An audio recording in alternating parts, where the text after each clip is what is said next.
Chapter 3, the mutual aid system of the black extended family.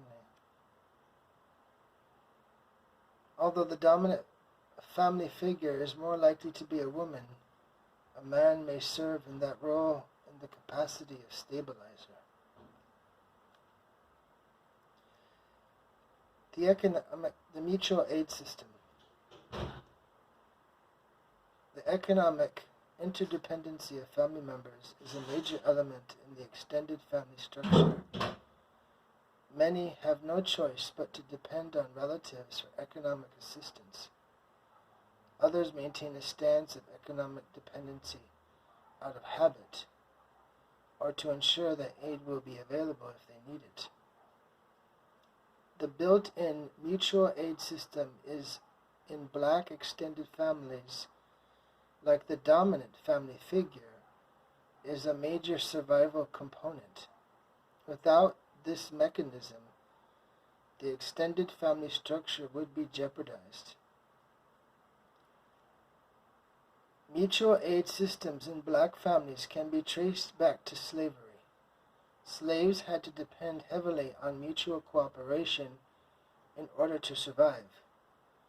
They usually had to work their own crops in order to eat, make their own clothes, share room and board, care for slave children who were separated from their own parents, developed codes of conduct which made for their security, care for their own sick, and even bury their own dead.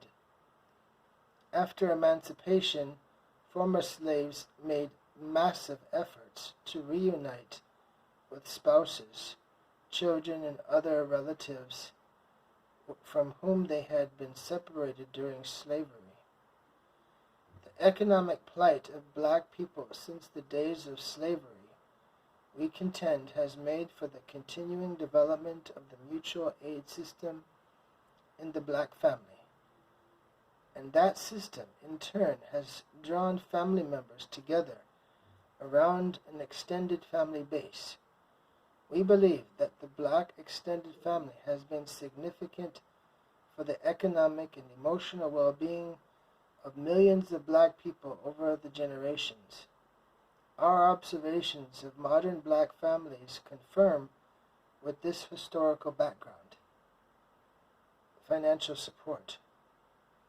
When money is contributed to needy extended family members, it may be done in three ways. 1. It may be contributed on a regular basis by certain family members. These contributions can be expected to arrive consistently on, for example, the first day of every month. 2. Money may be contributed for a periodic basis of family members who can be expected to provide something from time to time. 3. Money may be contributed to an emergency basis. Those who contribute on this basis seldom contribute at all unless there is an emergency within the family. There are, of course, some family members who never contribute. Much of the money contributed regularly comes to Mama, who may or may not be a family member's real mother. Such regular payments usually come in small amounts, $20 or $30, usually no more than $50 a month. Giving money to Mama symbolizes that contributing members have respect for the one who has raised many of them and has kept the family together and alive. It often confers family prestige on the contributor. To be in good favor of Mama by giving her money is to enjoy the favor of the entire family, because Mama is often the dominant family figure. The dominant figure sees to it that needy family members, either within the base household or outside it, have their basic needs met. Much help is given on an individual ad hoc basis. Money sometimes changes hands in the form of a loan without any serious pressure put on the borrower to pay it back. A family member may take it upon himself to help a relative buy school clothes or Christmas toys for the children, or he may use a birthday or holiday as an opportunity to buy a relative something he or she sorely needs. Still another may hand down to dependent kin clothes or other things he no longer needs. Another contributor may feel responsible for buying a refrigerator or some other badly needed household item for a needy relative. Still others may help relatives with a housework or babysitting or drive them to certain places. In an emergency situation where family members may become homeless, a contributor may find himself providing full economic support to his kin. At some time or another, most family contributors find their contributions taking all the forms described above, depending upon what family need will arise. Those who receive help may also vary in their needs. Even though Josie Jackson, for example, receives for herself and her 4 children both governmental aid to dependent children and some financial assistance from her boyfriend, she finds herself depending from time to time on aid from the family. Josie's brother Willie, on the other hand, operates a dry cleaning business and is relatively self-sufficient. He gives financial aid regularly to his mother, Ella, the dominant figure of the Jackson family, who uses a portion of the money to help Josie and her children when they need it. One need not be down and out to receive aid, nor well off to give it. Willie Jackson himself has also been in need of assistance from time to time, though not in the form of money. When his wife became seriously ill, his mother took in his children, and one of his sisters quit her job in order to nurse her sister-in-law until she had recovered. The fact that Willie made regular contributions to the extended family base and did not hesitate to help other family members out served as a kind of informal insurance policy. He too could rely on getting help when he needed it. The fact that the family helped Josie to survive meant that Josie, when able, would come to the aid of the family and promote its welfare. Whatever the form, frequency, or specific purpose of the contributions, the mutual aid system is fueled in part by economic necessity, in part by sense of obligation. Furthermore, there are always rewards for anyone who lends a helping hand to dependent members of the family. In the Black extended family, it is better to give than to receive. The person who contributes is rewarded with status and influence within the family network. He has proved that blood is thicker than water. Nevertheless, one who receives is not stigmatized as long as he shows that he desires to help himself and does not take advantage of his contributing relatives. Emotional support. For some people in our study, their extended family provided moral support in troubled times, such as a difficult divorce or separation. For others, their extended family gave a sense of identity, of roots, the emotional security of belonging, knowing they had someone who cared for them, someone they could turn to in times of crisis, was of paramount paramount importance.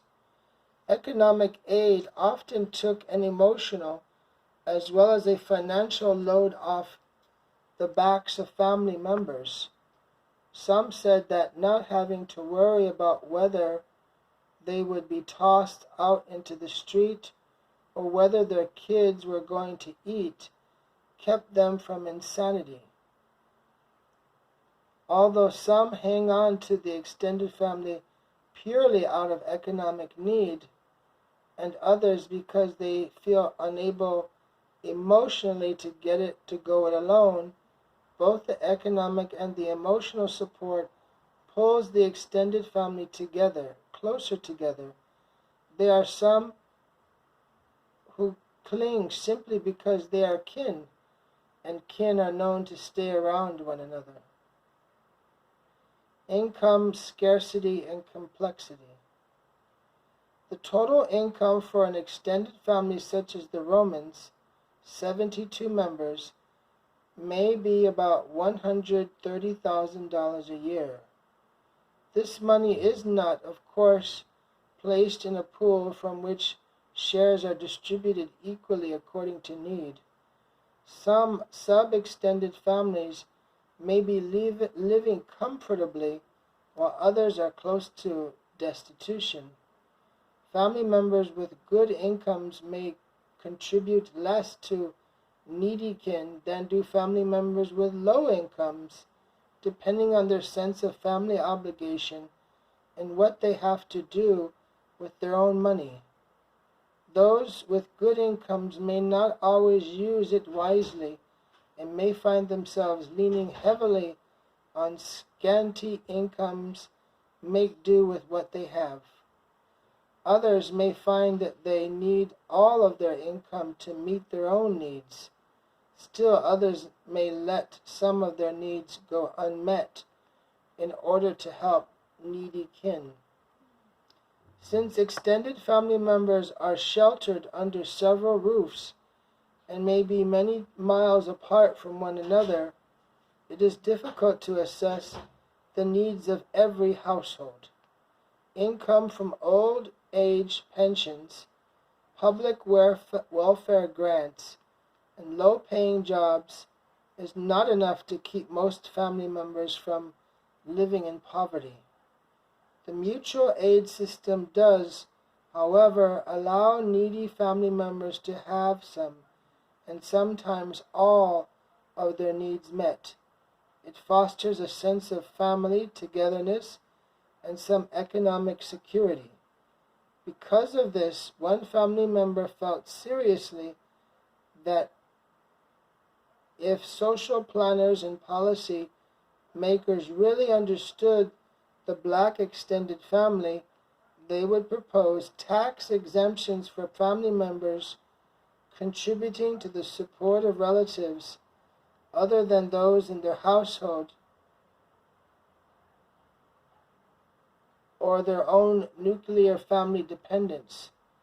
We found that it is easy for one to get tax breaks for contributing income to charitable causes, but very difficult, usually impossible, to get such exemptions for contributing to relatives other than one's spouse and children. Tax breaks for the support of dependent relatives could make it more advantageous for extended family members to reach out financially to down and out kin. Non-family support. Due to the scarce economic resources, extended family members feel little obligation to the economic well-being of strangers or friends, anyone outside the boundaries of the extended family network. This is not to say that neighbors and friends may not exchange small items from time to time through borrowing and loans, or that boyfriends, for example, will not give aid, sometimes consistently, to their girlfriends, or that a neighbor or a friend who is a plumber or a mechanic will not lend friends his skills from time to time. Still, extended family members, repeating this again. Still, extended families generally have a communal orientation toward their own members and an individualistic one toward outsiders. Outsiders are expected to make do for themselves. Furthermore, extended family members try not to seek economic aid from friends unless, perhaps, they are romantically involved. A hungry person is expected to be able to turn to his own family for food. An unemployed person is expected to turn to his family during a temporary recuperation period. Extended family members feel ashamed when their own kin have to, or feel they have to, turn to outsiders for the basic amenities of life. Money from general governmental sources, however, does not usually fall in the category of money received from a stranger or an outsider.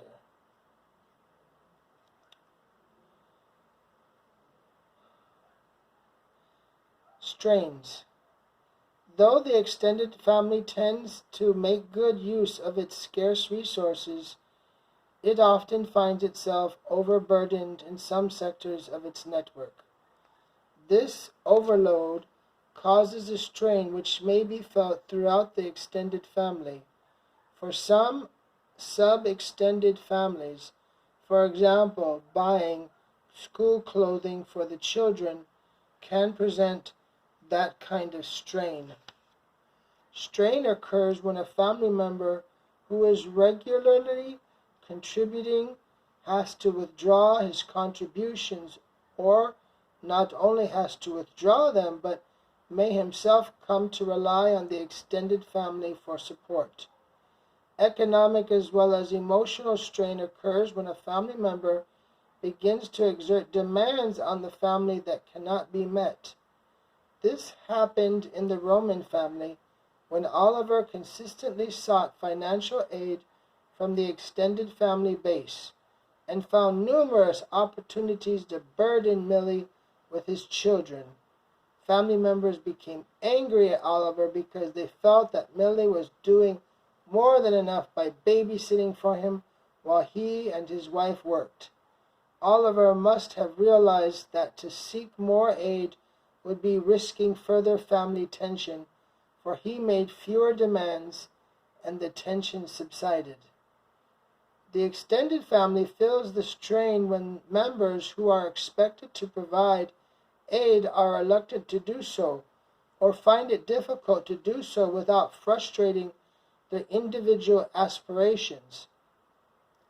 Those who manage to get a decent job or a college education are, at the very least, expected to send money home to their mothers. This can present a problem, which we will review later, for a person with a spouse or a spouse and children who is attempting to reach or maintain a certain standard of living.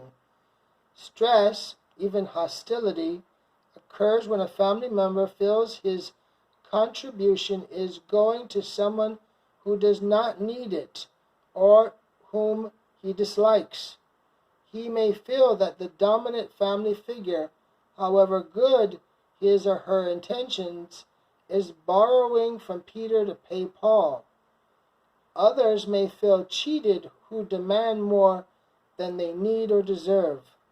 There is also the danger that an individual may feel confined by his family's needs or by what his relatives consider to be his obligations to them.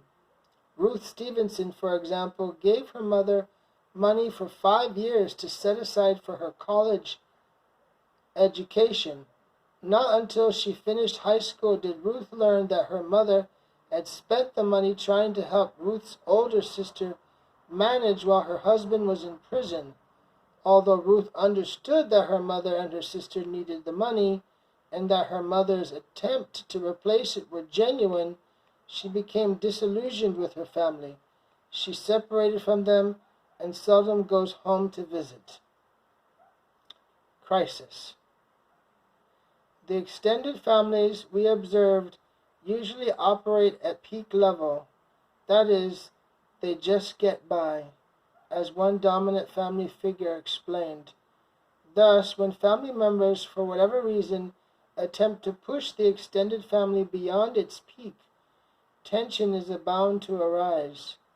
Although most extended families have grown accustomed to emergency situations, as extended families have grown accustomed to emergency situations, as one family member put it, every day is an emergency situation.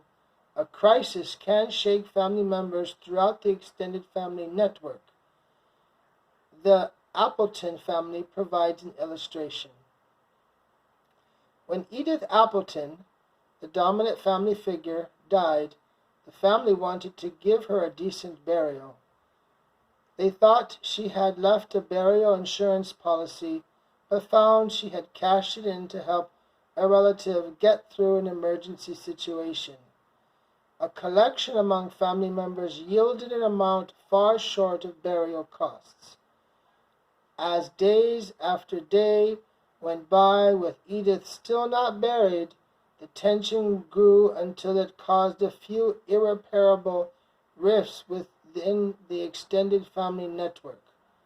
One family member got into a fist fight with the funeral director for refusing to bury Edith on credit.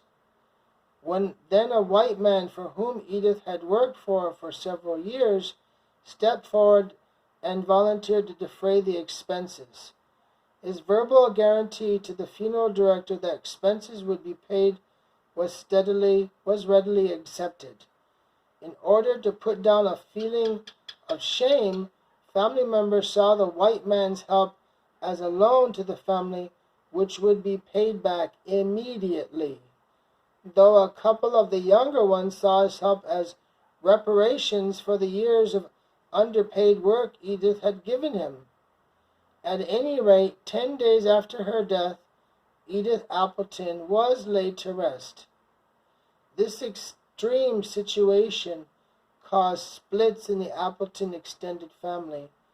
Generally, however, a crisis will bring a family closer together rather than tearing it apart. Survival techniques. The extended family must sometimes rely on the time-proven knowledge of the elderly in order to supplement the family income. Elderly members of Black extended families have knowledge of survival techniques which they learned through their own life experiences or which were passed on to them by earlier generations of Black people. Such foods, such as chitterlings and pig feet, were once eaten largely by Blacks and poor Southern whites because they had little else to eat. Now these so-called soul foods are considered to be a feature of Black and Southern culture. Family members in the Roman family stated that Millie Roman could concoct a home remedy for any ill which overcame a family member.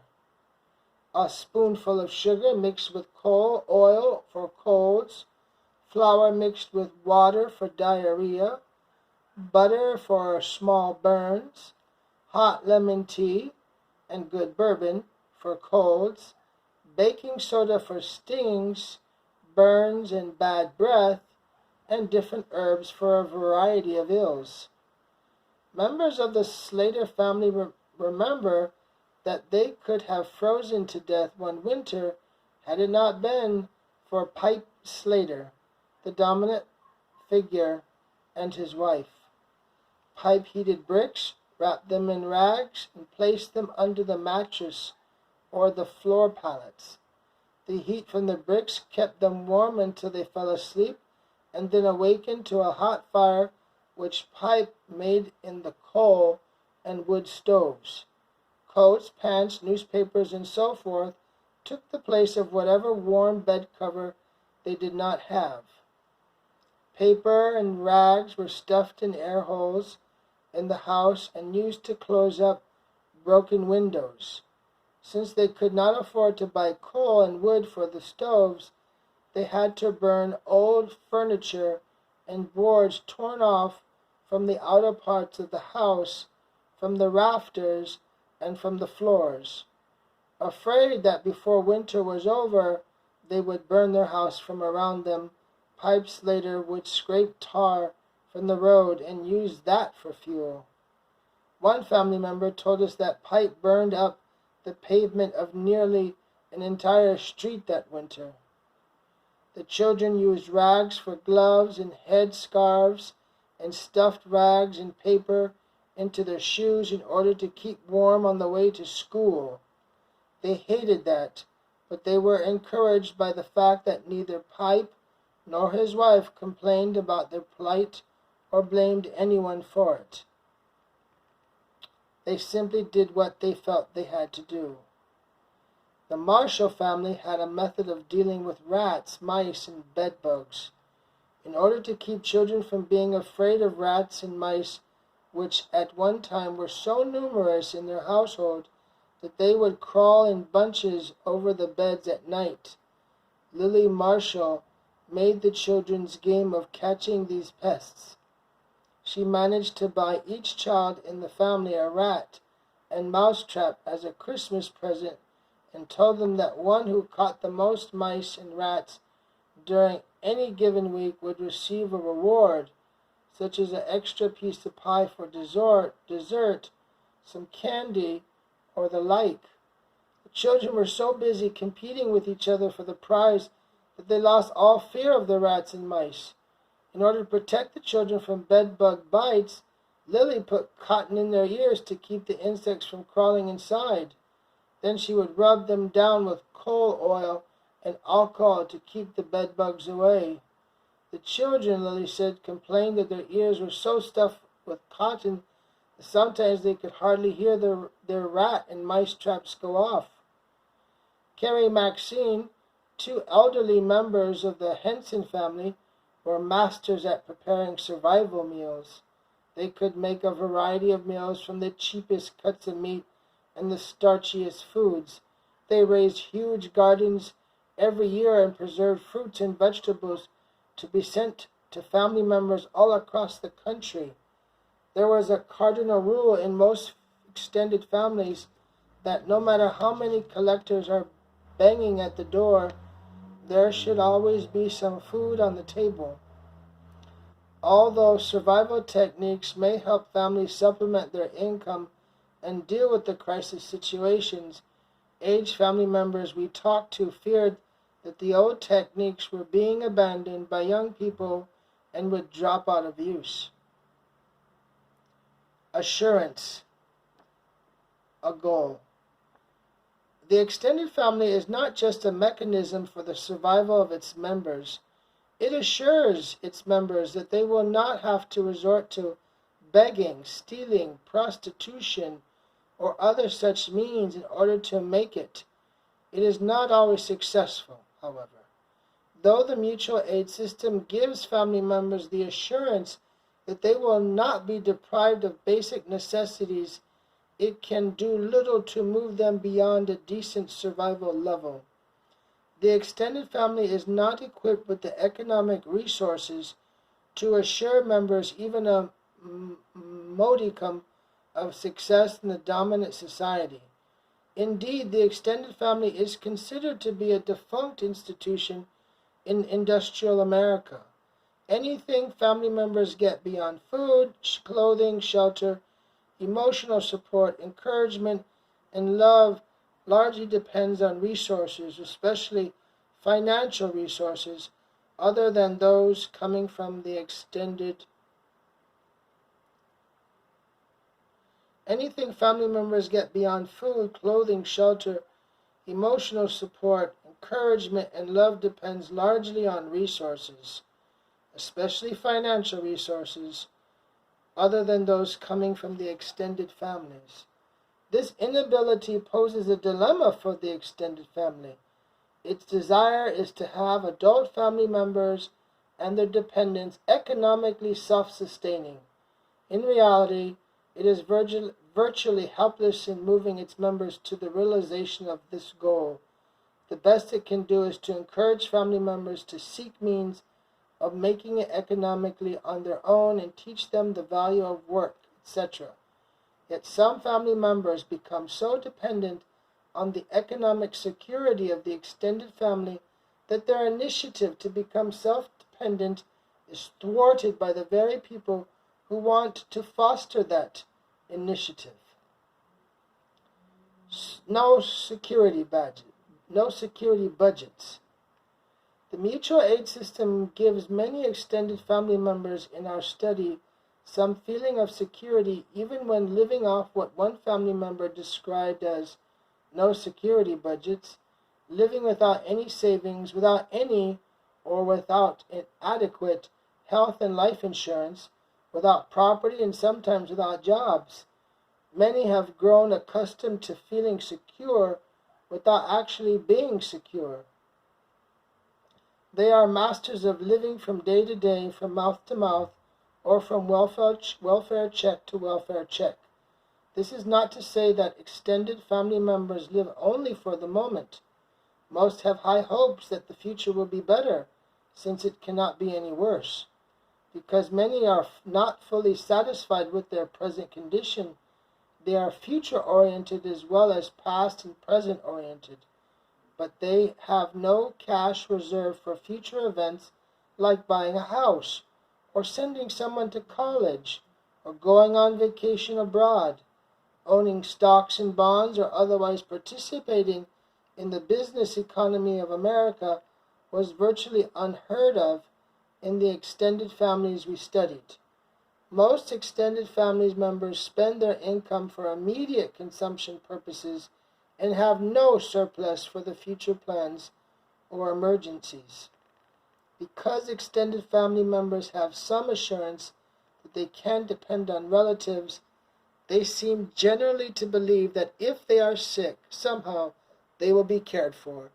When they die, somehow they will receive a decent burial. And if they are survived by children, somehow the young will carry on.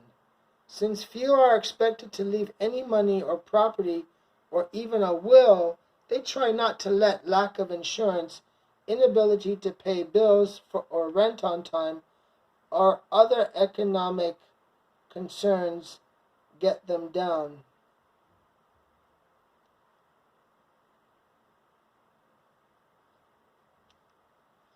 End of chapter 3.